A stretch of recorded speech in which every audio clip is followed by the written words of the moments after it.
I started drawing when I was very young, I guess. There's pictures of me holding pencils when I was 3 years old. My name is James Prosek, and I make my living as an artist, writer, and naturalist.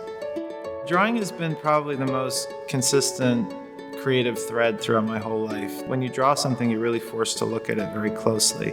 And when I draw things, I feel like I get into sort of this intimate space with the creature that I can't access through any other means. One of the ways that I found that I love to engage with nature since I was maybe 9 years old was through fishing. Fishing gives you that sort of direct interaction with another creature in nature. This particular fish, I had a pole with a camera on it that I would stick down the water, so I got a lot of footage of that fish without needing to see it out of the water.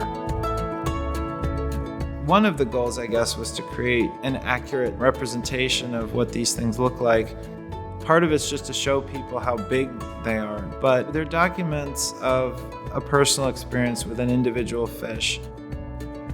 The thing about a fish like a swordfish, if I'm leaning over the swordfish and I'm wearing a blue rain jacket and I see the reflection of that jacket in the fish, I paint it in the painting. So it's about my experience with the fish. Or in the case of the swordfish, I painted my own reflection in the eyeball of the swordfish.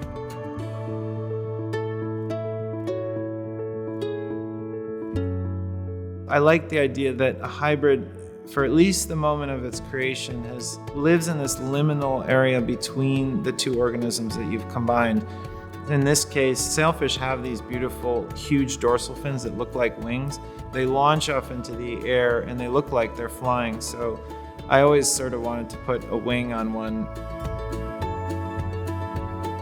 I started making these silhouettes where I paint the animals and the number next to each animal, but there's no key of names, so people can't satisfy their urge to know what the name is.